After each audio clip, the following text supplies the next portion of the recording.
ಎಂ.ಪಿಗಳಾದೋ, ಶಾಸಕರಾದೋ, ಮಂತ್ರಿಗಳಾದೋ, ಏನೆಲ್ಲ ಆದವಲ್ಲ, ಇದೆಲ್ಲದಕ್ಕೂ ಕಾರಣ ಒಬ್ಬ ಮೆಕಾಲೆ ಎನ್ನುವಂತಹ ಒಬ್ಬ ವಿದೇಶಿ ವಿದ್ವಾಂಸ.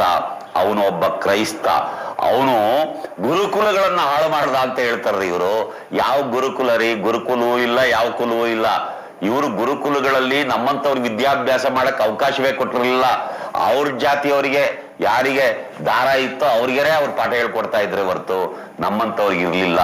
ನಮ್ಮ ಹೆಣ್ಣು ಮಕ್ಕಳಿಗೆ ಇವತ್ತು ಎಷ್ಟೊಂದು ವಿದ್ಯಾಭ್ಯಾಸ ಸಿಕ್ಕಿದೆ, ಅವ್ರ ಜೀವನ ಎಲ್ಲ ಎಷ್ಟೆಲ್ಲ ಸುಧಾರಣೆ ಆಗಿದೆ. ಇದಕ್ಕೆ ಕಾರಣ ಬ್ರಿಟಿಷರು. ನೋಡಿ, ನಮ್ಮ ಕೃಷ್ಣರಾಜ ಒಡೆಯರ್ದು ಇನ್ನೊಂದು ಮಾತನ್ನು ಹೇಳಬೇಕು. ಕೃಷ್ಣರಾಜ ಒಡೆಯರ್ ಅವರು ಮಿಲ್ಲರ್ ಕಮಿಷನ್ ಅನ್ನುವಂತಹ ಒಂದು ಈ ಎಲ್ಲ ಹಿಂದುಳಿದ ಜಾತಿಯವರಿಗೆ ಮೀಸಲಾತಿ ಕೊಡಬೇಕು, ಉದ್ಯೋಗದಲ್ಲಿ ಮತ್ತು ವಿದ್ಯಾಭ್ಯಾಸದಲ್ಲಿ ಅವಕಾಶ ಕಲ್ಪಿಸಬೇಕು ಅನ್ನೋ ಕಾರಣಕ್ಕಾಗಿ ಮಿಲ್ಲರ್ ಕಮಿಷನ್ ನ ನೇಮಕ ಮಾಡ್ತಾರೆ. ಅದನ್ನ ನೇಮಕ ಮಾಡಿ ಅವರು ಕೊಟ್ಟಂತ ವರದಿಯನ್ನ ಸ್ವೀಕಾರ ಮಾಡುವ ಸಂದರ್ಭದಲ್ಲಿ ವಿರೋಧ ಮಾಡಿದ್ಯಾರು ಅಂತಂದ್ರೆ ಬೇರೆ ಯಾರು ಅಲ್ಲ, ಯಾರು ಇವತ್ತು ಕ್ರಿಶ್ಚಿಯನ್ರನ್ನ ಮುಸಲ್ಮಾನರನ್ನ ಬೈತಾಕೋತಿದ್ದಾರೋ ಆ ಜಾತಿಯವರು. ಹೆಸರೇಳ, ನಮ್ಮ ಸನ್ಮಾನ್ಯ ವಿಶ್ವೇಶ್ವರಯ್ಯನವರು ಅವರನ್ನು ವಿರೋಧ ಮಾಡ್ತಾರೆ. ಇದಕ್ಕೆ ನಾನು ಸೈನ್ ಮಾಡಲ್ಲ. ಯಾಕೆ ಅಂತಂದ್ರೆ ಇದು ಅವ್ರು ಹೇಳ್ತಾರೆ, ನೋಡಿ ಸ್ವಾಮಿ ಮಹಾರಾಜರೇ, ಬುದ್ಧಿವಂತರು ಯಾರು ಹೆಚ್ಚು ಅಂಕಗಳು ತಗೊಂಡಿದಾರೋ ಅವರಿಗೆ ಕೆಲಸ ಕೊಡಬೇಕು. ಈ 35% 40% ತಗೊಂಡವ್ರಿಗೆಲ್ಲ ಕೆಲಸ ಕೊಡಬಾರ್ದು ಅಂತ ಮಹಾರಾಜರಿಗೆ ಹೇಳ್ತಾರೆ.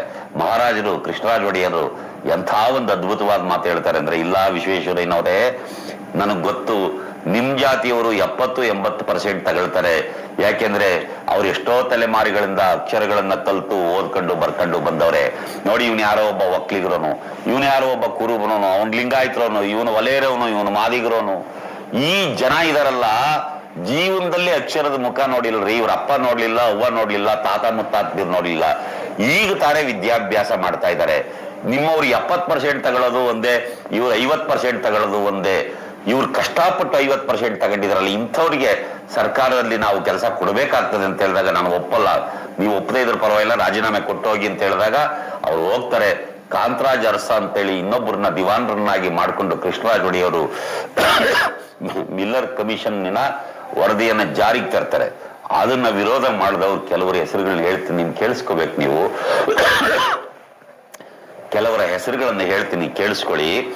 ಒಬ್ರು ಯಾರು, ಎಲ್ಲ ಪತ್ರಕರ್ತರು ಆ ಕಾಲದಲ್ಲಿ ಬಹಳ ದೊಡ್ಡ ಪ್ರಸಿದ್ಧರು. ಯಾರ್ಯಾರು ಅಂತಂದ್ರೆ ತೀತಾ ಶರ್ಮಾ ಅಂತ ಒಬ್ರು, ಆಮೇಲೆ ಅದೆಂತದೋ ವೆಂಕಟರಮಣ ಜೋಯಿಸೋ ಇನ್ನೆಂತದೋ ಒಬ್ರು, ಅವ್ರ ಹೆಸರು ಏನೋ ಮರ್ತಿದೀನಿ ಸ್ವಲ್ಪ. ಇನ್ನೊಬ್ರು ಬಹಳ ಮುಖ್ಯವಾಗಿರೋರು ಡಿ.ವಿ. ಗುಂಡಪ್ಪ ಅಂತೇಳಿ. ಡಿ.ವಿ. ಗುಂಡಪ್ಪನವರದೇ ಅದೆಂತದೋ ಕಗ್ಗ ಅಂತ ಬರ್ಕೊಂಡಿದ್ದಾರೆ. ಆ ಮಂಕುತಿಮ್ಮನ್ನ ನನ್ನ ತಲೆ ಮೇಲೆ ಹೊತ್ಕೊಂಡು ಓಡಾಡ್ತಾ ಇದೀವಲ್ಲ ಸಾರ್, ಆ ಕಗ್ಗ ಬರೆದಂತ ಡಿ.ವಿ. ಗುಂಡಪ್ಪನವರು ಮಹಾರಾಜರಿಗೆ ಒಂದು ಕಾಗದ ಬರೀತಾರೆ, ಮಿಲ್ಲರ್ ಸಮಿತಿ ವರದಿಯನ್ನ ಜಾರಿಗೆ ತರಬೇಡಿ. ನೋಡಿ, ಜಾರಿಗೆ ತಂದ್ರೆ ಏನಾಗುತ್ತೆ ಅಂದ್ರೆ ನಾಡಿಗೆ ಕೇಡು ಬರುತ್ತದೆ ಅಂತ ಬರೀತಾರೆ. ಇವ್ರು ಎಷ್ಟು ಶೂದ್ರರ ವಿರೋಧಿಗಳಾಗಿದ್ರು ಅನ್ನೋದಕ್ಕೆ ಇವೆಲ್ಲ ಸಾಕ್ಷಿಗಳು. ಆದ್ರೆ ರೈಸ್ ಹಂಗ್ ಮಾಡ್ಲಿಲ್ಲ, ಫ್ಲೀಟ್ ಹಂಗ್ ಮಾಡ್ಲಿಲ್ಲ, ಫ್ರೇಜರ್ ಹಂಗ್ ಮಾಡ್ಲಿಲ್ಲ, ಬೆನ್ಸನ್ ಹಂಗ್ ಮಾಡ್ಲಿಲ್ಲ, ಕಬ್ಬನ್ ಹಂಗ್ ಮಾಡ್ಲಿಲ್ಲ. ಇವರೆಲ್ಲ ಬೋರಿಂಗ್, ಒಬ್ಬರು ಡಾಕ್ಟರ್ ಬೋರಿಂಗ್ ಆತ ಹಂಗ್ ಮಾಡ್ಲಿಲ್ಲ.